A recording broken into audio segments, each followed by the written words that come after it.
Welcome to Cinematic Excrement, now available without a prescription.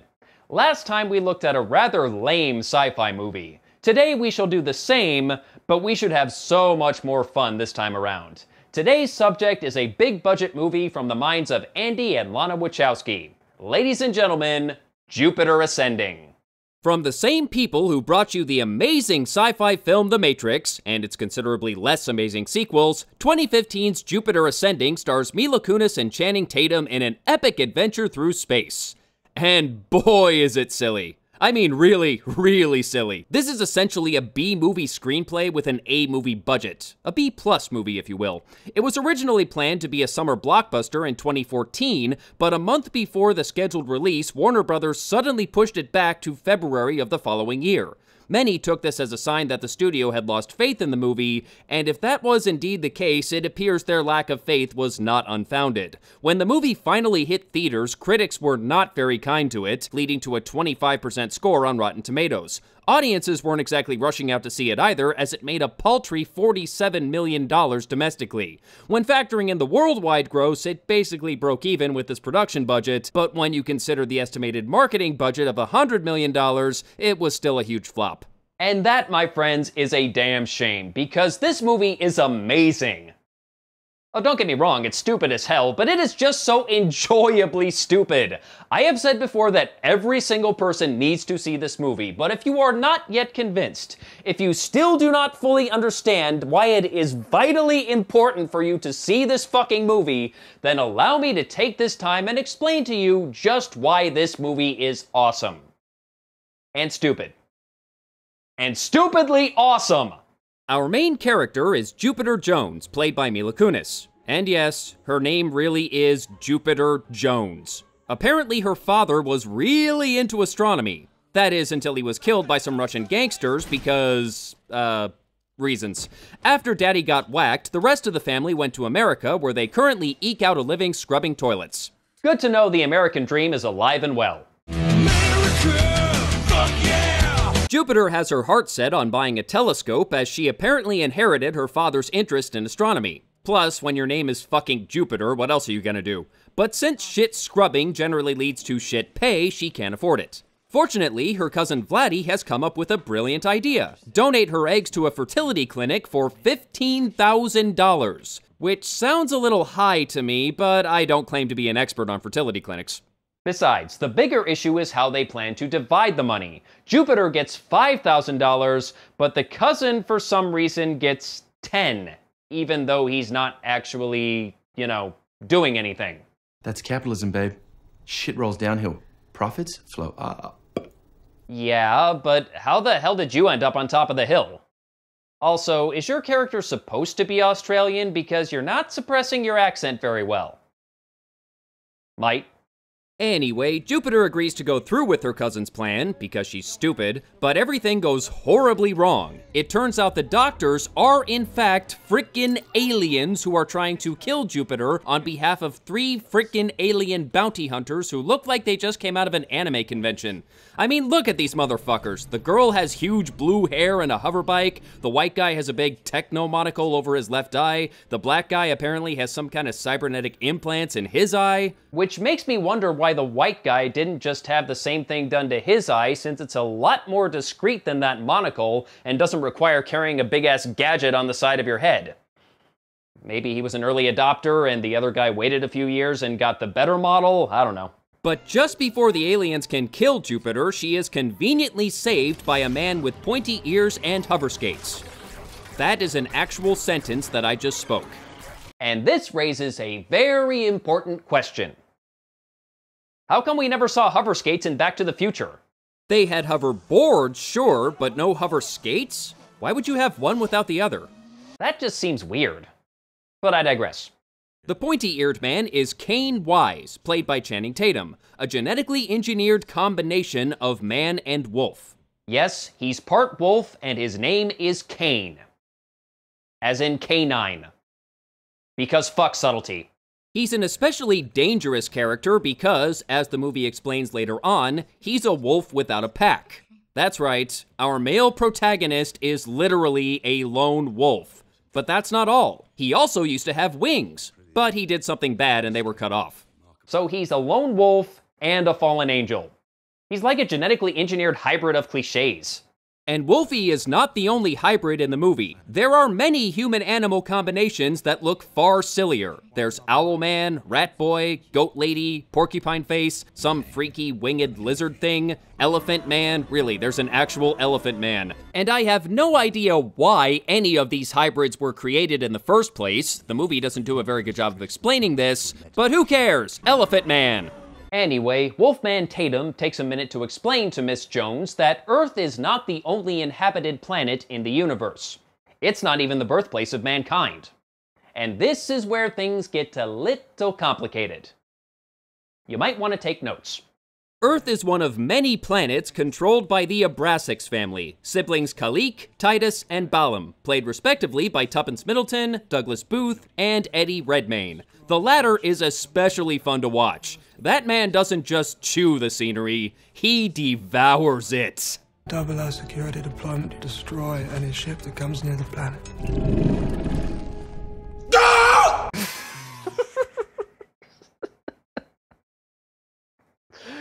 I'm sorry. That gets me every time. Most of the movie, he speaks in this very hoarse whisper. But every once in a while, completely out of the fucking blue, I create life! And I destroy it. That right there is an Oscar-winning actor, ladies and gentlemen. Then again, so is this guy. Let their blood rain from the sky! You know, I would pay good money to see those two in the same movie. And just for fun, can we throw in Michael Sheen too? That is still funny. Still! Anyway, the planets owned by the Abrasax family were all artificially populated with humans and are allowed to evolve over time until they are ready for harvesting. This involves killing off the entire population, they never show this happening or explain how it's done, you kinda just have to go with it, and converting the dead into a liquid which, after bathing in it, magically makes you about 20 years younger. Abrasax Youth Serum is people! This process is somehow perfectly legal in the eyes of whatever government is running the galaxy. We never hear about anyone in charge trying to put a stop to this. We never see any protesters complaining about a business that is literally sustained by mass genocide. And I know I made a Soylent Green reference a moment ago, but really, it's not like Soylent Green. It's not a cheap processed food item intended to feed the impoverished. It's purely a luxury item. And everybody's okay with this? Did I miss something? Also, point of interest, when the Abrasax clan first planted humans on Earth way back when, they first had to eliminate the planet's original population. This means that if Jupiter Ascending had hit theaters on its original release date, we would have had 2 movies, the other being Transformers Age of Extinction, released within weeks of each other where aliens killing the dinosaurs was part of the story. How did that become a thing? Anyway, the youth serum, or whatever the hell they call it, is then sold for a modest profit. And of course the family uses it themselves, which has allowed them all to live for thousands of years. Clearly they did not learn their lesson from Scarface. You never sample your own product. It doesn't end well. Now, the way Jupiter fits into all this is, by some lucky chance, she is genetically identical to the Abrasax siblings' mother, who was murdered many years ago. So according to their legal system, which, I remind you, allows this mass genocide to continue unabated, she is recognized as the reincarnation of Mother Abrasax and can legally claim ownership of Earth. Wolfie has been hired by Titus to bring her in safely, but unfortunately, scenery-devouring Balaam has sent his own people to have her killed, since he currently has the strongest claim to the Earth and is in no hurry to give it up. Everybody got that? Good!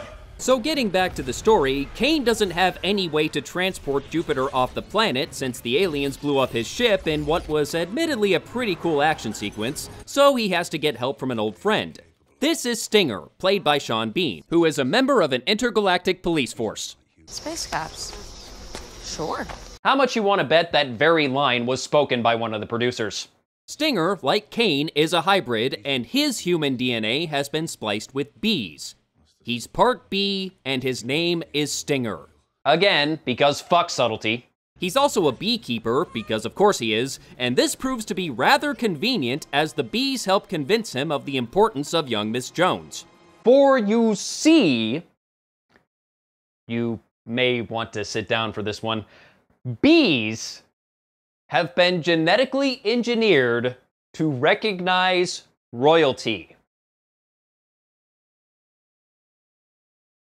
I'm gonna say that again. Bees, my God, have been genetically engineered to recognize royalty. This is the most gloriously stupid thing I have ever seen. You've never been stung by a bee, have you? I've never been stung by a bee. Does that make me a fucking emperor? Or does it just mean I'm careful around bees? Unfortunately, before Wolfman Tatum and Sean the Half-a-Bean can work out a plan to get Jupiter off the planet, they are attacked by the anime trio. Despite Wolfie's best efforts at shooting the ever-loving shit out of this wall, and a little help from the bees, No, not the bees! Not the bees! the frickin' aliens corner Her Majesty. But before the guy with the techno monocle can bump her off, blue hair and black dude suddenly betray him and take Jupiter alive. Well, that was unexpected. And kinda pointless. Kane manages to stow away on what I guess is now the anime duo ship, and oh Jesus, really? And they travel to the home of Kalik Abrasix, who apparently convinced them to betray Balam and bring Jupiter to her. What follows is a pretty repetitive sequence of events. Basically, Jupiter is kidnapped by one of the Abrasix siblings, Kane swoops in to save her, rinse and repeat. That's the second half of the movie in a nutshell. And the repetitiveness of the story is probably the movie's second biggest weakness. The biggest weakness, unfortunately, is the main character. The Wachowskis had a chance to create a strong heroine with Jupiter ascending, and let's face it, they failed miserably. Kane is really the hero of the story. Jupiter is just along for the ride as she gets bounced from set piece to set piece and doesn't really do much of anything apart from wait to be rescued. The only difference between the three Abrasix siblings is what they intend to do with Jupiter after they've kidnapped her. As I said previously, her first kidnapper is Kalik, who apparently just wants to spout some exposition about Jupiter's reincarnation and the youth serum and blah blah blah before turning her over to the space cops. Which is exactly what Kane was planning to do as well. So what was the point of the kidnapping? You both want the same thing, you have no reason to fight each other. Also, could the Wachowskis really not come up with any other purpose for the Kalik character besides the exposition fairy? Then Jupiter ends up in the custody of Titus after she and Kane are suddenly betrayed by Stinger. Just go with it. And he actually does plan to do something with Jupiter. Marry her. Now I know what you're thinking. Doesn't that technically mean he'd be marrying his mother? And yes, it would, technically, but the point of their marriage is to join forces and share ownership of Earth, and therefore they'd have an easier time stopping Balam from harvesting the planet. And no, they don't do a very good job of explaining how this marriage is supposed to make stopping Balam easier. Jupiter is legally the sole owner of the Earth, which means she should be able to call on the space cops to stop any attempted harvesting of the planet, if my understanding of this universe is correct. And even if joining forces with Titus would somehow make this easier, why do they actually have to get married? I know they made it clear that it's meant to be a loveless, sexless marriage, it's simply a contract, but if that's the case, couldn't they just use, you know, a contract? Titus can claim this marriage is purely an affair of state all he wants, but I am still getting a bit of a King Oedipus vibe from him. I was very close to my mother. Just how close are we talking? On second thought, don't answer that. In the end, it really doesn't matter because Kane and Stinger join forces to attack Titus' ship because they're suddenly back on the same side. Again, just go with it. And Wolfie crashes the party. Literally. And somehow crashing through the hull of that ship does not result in the entire thing depressurizing. And they clearly established that ship has airlocks, so they definitely know how that works. They just choose to ignore it when it's convenient for the plot. Space is warped and time is bendable. Then she ends up getting kidnapped again, this time by Balam, who takes her to his refinery on the planet Jupiter. Because the only way this movie could be more on the nose is if it literally jumped up and punched me in the nose. and he decides to take the old-fashioned supervillain route and kidnaps Jupiter's family to use them as leverage. Also, when it's convenient for the plot, the aliens forget how doors work. And this is the point where I really start to hate Jupiter Jones. Balaam tells her flat out that if she signs control of the Earth over to him, he will definitely harvest the planet. Though he will at least have the good sense to wait until Jupiter is long dead before he does. Oh, how nice of him. And at first, it looks like Jupiter is about to go along with it. She is willing to condemn the entire population of Earth, or at least its population a few generations from now, to death just so she can save her immediate family. And I'm supposed to sympathize with this? This is supposed to be our strong female protagonist? For the entire movie up to this point, she hasn't done a goddamn thing except get kidnapped and rescued over and over, and now she's about to sell out billions of people just to save the lives of her immediate family. I mean, if aliens tried to kill my family, I'd be pissed too, but needs of the many, bitch! But of course, she doesn't actually go through with it. If I don't seal this, you can't touch the Earth even if you kill me. Adoy! You're just like her. You won't pull that trigger. In any other movie, that might have been predictable. But considering how little she's actually done up to this point, I didn't think she'd pull the trigger either. And of course, Wolfie McHotstuff crashes into the refinery to rescue her, again, and this causes the entire facility to go boom. So crashing into Titus's ship, nothing happens. Crashing into the Jupiter refinery, the whole facility is destroyed. Is a little consistency too much to ask? Well, okay, the movie has some consistency, in that Jupiter is consistently getting kidnapped and rescued, and like I said, it does get kind of old. Fortunately, there is plenty of silliness to balance it out. And believe it or not, some of it is actually intentional. For example, when Jupiter heads to the galactic capital city, or whatever the fuck it is, so she can properly claim her position as the reincarnation of Mother Abraxas and ownership of the Earth, the movie suddenly turns into an homage to Terry Gilliam's Brazil. She finds herself trapped in a seemingly never-ending bureaucratic mess, being bounced from department to department, as if she's trapped in the DMV from hell. Wait. DMV from hell? Yeah, go ahead.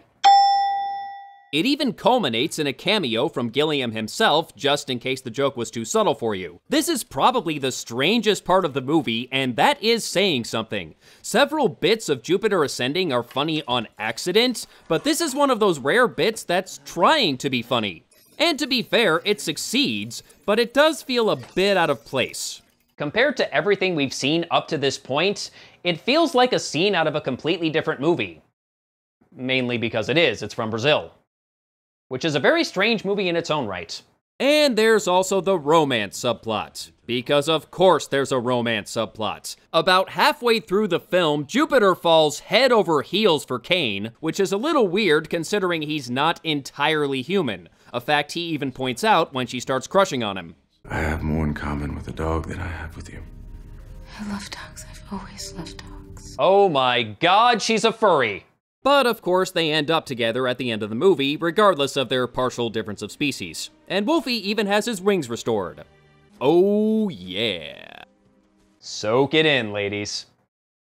And gentlemen, if that happens to be your thing. I'm not here to judge you. I am only here to judge this movie, and I judge it to be fan-friggin-tastic.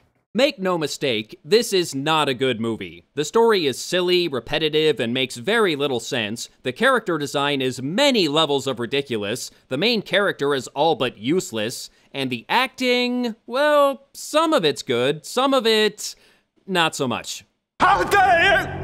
But in the end, many of the movie's faults add up to a thoroughly enjoyable experience, even if it's not enjoyable in the way the Wachowskis intended. It's so ridiculous and so laughably over the top that I can't help but be entertained by it. And to be fair, it's not like the Wachowskis did everything wrong. The cinematography and the visual effects are legitimately fantastic. It's definitely one of the best looking bad movies I have ever seen. It looks very much like the epic adventure through space they were trying to convey, even if it didn't quite turn out that way.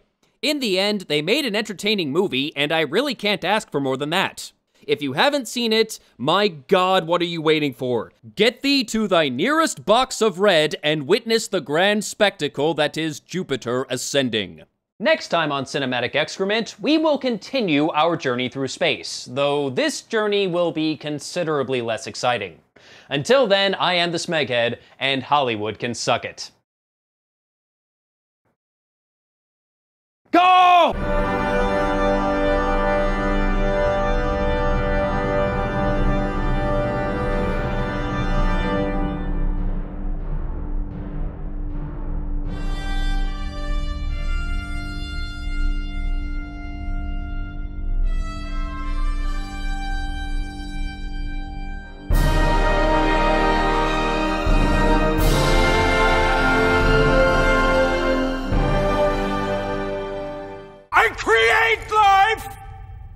Shouting is a temporary side effect of the unfreezing process. Yes, I'm having difficulty controlling the volume of my voice!